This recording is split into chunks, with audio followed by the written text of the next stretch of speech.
So we're here with Councilor Perruzza to talk about the issues of the city. My first question, what has been done in your ward to support post-secondary students? One of the biggest achievements for me in the area, and not at this level, but happened when I was at the part of the provincial government in the 90s, we were able to consolidate a major college campus at York University, the Seneca College campus there.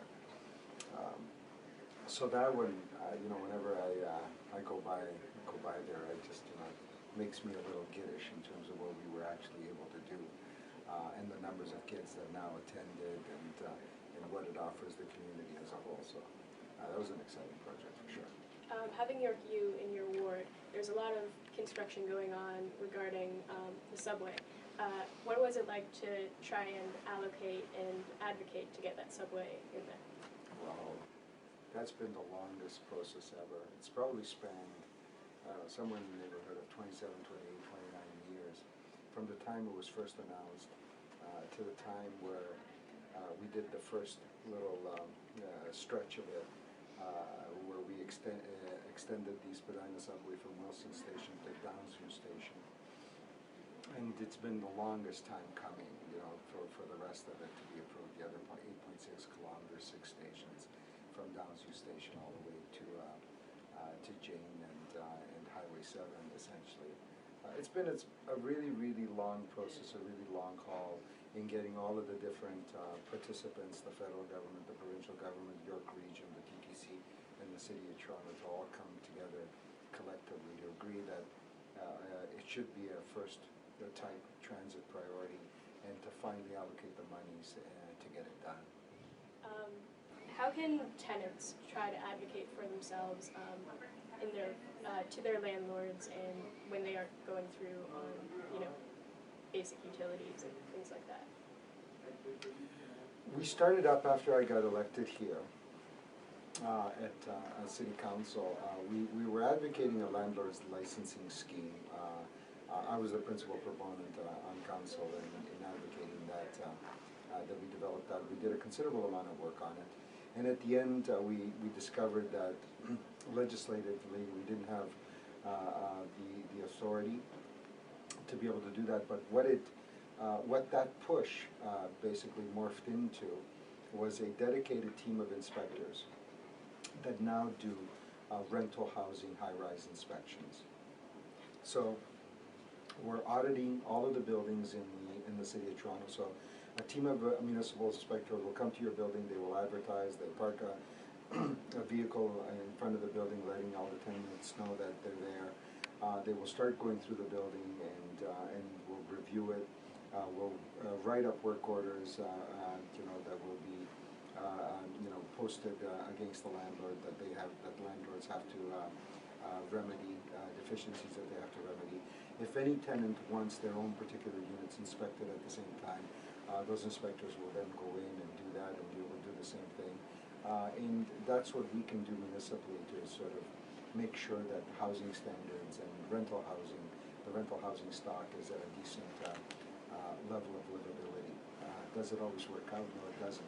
So we need sort of a good interaction between the tenants, the people that actually live in the buildings, and us at the municipal level. So while it's very, very difficult for single individual tenants to, especially folks who have just recently moved to Canada or immigrated to Canada, to go to their landlord and say, hey, by the way, I have issues in my apartment. You need to fix this up. They're timid, right? They're afraid they'll get evicted. They don't know the rules here. They don't know the laws and so on. So that becomes quite problematic. So that's where we as a municipality, as a city, can step in and provide assistance, and we've been doing that on a consistent basis. We've actually developed a very, very sort of extensive inventory of deficiencies, and we've done that as a city. We've done lots and lots of audits of lots and lots of buildings, and they're all on the website right now. Oh, that's good to know. A recent report into Toronto's quality of life designates priority neighborhoods. This replaces a 2006 strategy. How does this new strategy differ from the old one, and how is it does it make the process of investing in neighborhoods more efficient?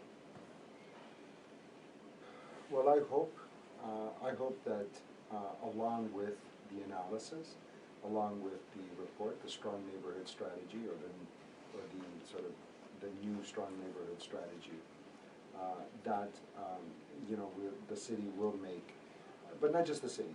Sort of the city provides the guide, but the city, the provincial government and federal government will make the requisite investments in those neighborhoods to make to improve the indicators that were basically evaluated and assessed.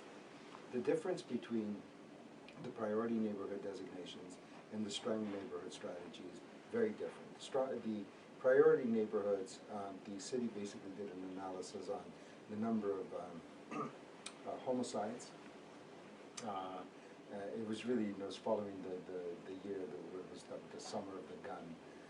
It was basically, number of deaths, homicides, and there was another, access to services. They were the two fundamental criteria.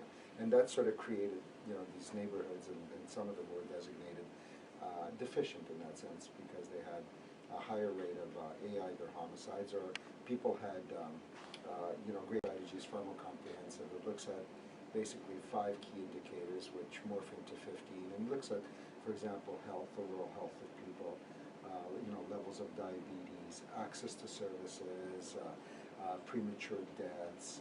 It looks at a number of other things. It doesn't look at homicides. It doesn't.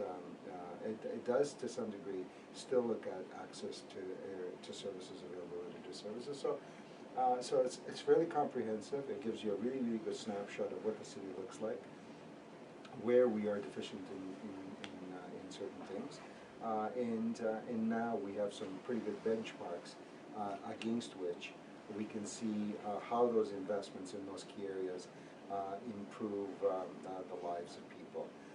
So if we make investments in, for example, in education, around blood sugar levels in the neighborhood, is that going to improve? Is that going to improve people's health? So we'll see. What kind of investments have been made in your ward to improve the quality of life for your residents? Well, out of the priority neighborhoods, for example, we were able to build a arts hub. It was identified as a project that young people wanted. So there was an extensive consultation that went out around that, and we built our arts hub at the York Woods Library Theater. So in the basement of that, it's got a recording studio. It's got so there's lots of different folks that participate there, groups that record there, that refine their particular art, whatever that might be, whether it's dance or music or other things. So that's quite positive. We also had the ability to redo a number of gyms and courts in the neighborhood. So those were very direct investments that came out of the priority neighborhood. So let's call it the portfolio of monies available for that. So have they created a difference? Yeah, they've created a bit of a difference in some of the people's lives, absolutely. But there's always more you can do. What kind of things do you hope to do in the future to bring those investments up or create more? Well, so we're making the first really big major investment in transit. That's the extension of the Spadina subway through the community. So 4 full stations run through the ward. We need to do something on Finch, so that we need to improve transit flow and traffic flow along Finch. We need to make that east-west connector better for people. I believe that if we're able to do that, then we will create the synergies for some redevelopment. What we really need to do is take some of the older, dilapidated housing in the neighborhoods that has run its life course. It's a lot of housing, for example, Toronto Community Housing is vacant because Toronto Community Housing doesn't have the money to fix up the units. So you have these empty, unlivable units where a lot of folks need housing, for example, and that's not available to them. So what we need to do is we need to take those projects, much like what we've been doing at Regent Park, Alexandra Park, and so on. And we need to sort of take that down, replace the social housing component, and create more high-quality housing for people. So those are the kinds of things that we need to work on to sort of to lift the neighborhood up. What kind of challenges have you faced because of the growing population in your ward? Yeah, our ward is very, very unique. It's we haven't been growing per se or exponentially more than any other area. Where we have grown, we're a first settlement type neighborhood type community. So while the census data may say that we have, our population is around 58, 59, 60,000 people, it's probably really double that. Because we have a very, very large student population that largely goes unaccounted for in the census data. So they move in, they move out, a lot of the housing in and around York University, for example, has, lots and lots of kids and so on. So they're not captured. We also have, sort of the more sort of under the radar type populations that sublet, apartments or individual bedrooms from different folks. So the population is probably double that. But where our real challenge comes, and where we are really remarkable, is that we have over 100 different languages that are spoken throughout the ward. Like you go on the street and it's just the flavor of people and where they come from is just so diverse. They come from all over the planet. Everybody coexists happily with everybody else. I would venture to say that 99% of the population and the people there are hardworking, industrious newcomers. They're all sort of really eager to make the best of themselves and their families and so on. And then we have the very small handful of individuals that are obviously somewhat more problematic. But other than that, it's a wonderful ward to represent. As someone who likes flavor, who likes spice, who likes the variety of folks and views and so on, I have the ideal ward. I have the ideal population base.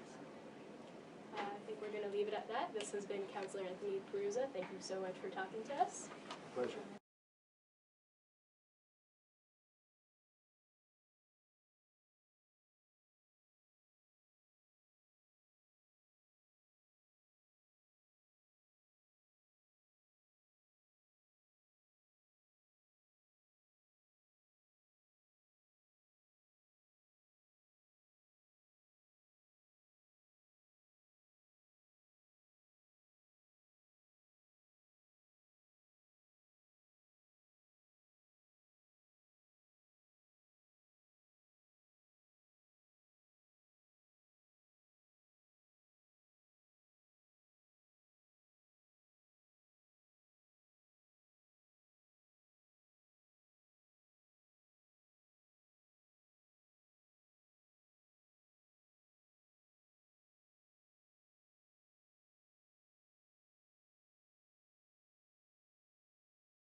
Yep.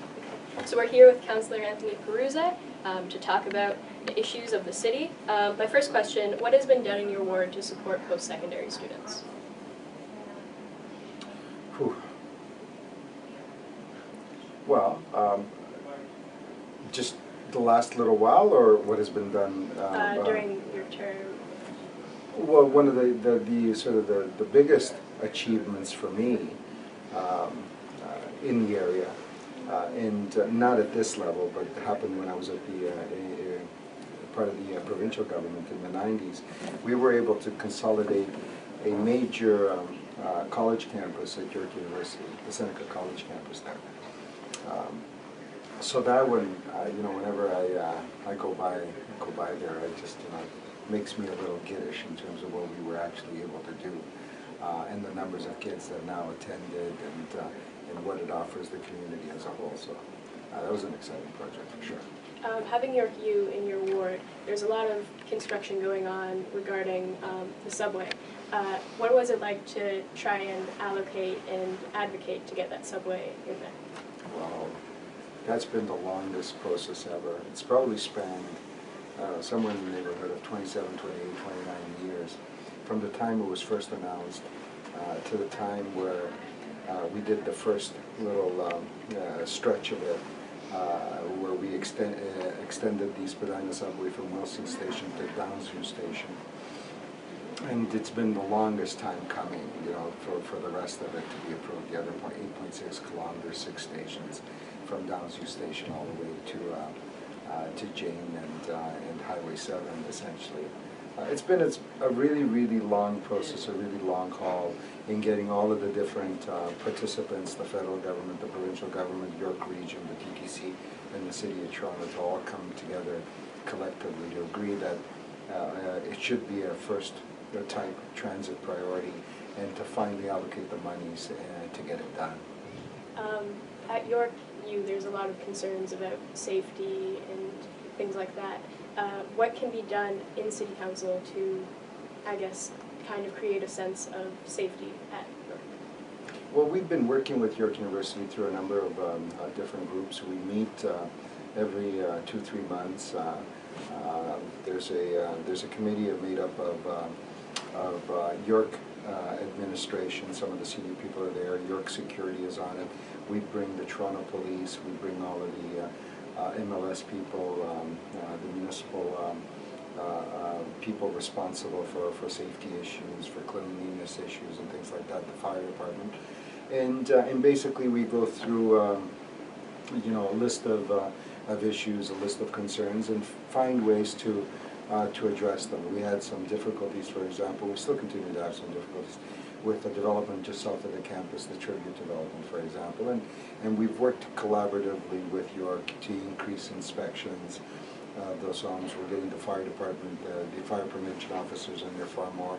We're getting our bylaw enforcement officers in there far more. York has developed a communication piece where they circulate to the students.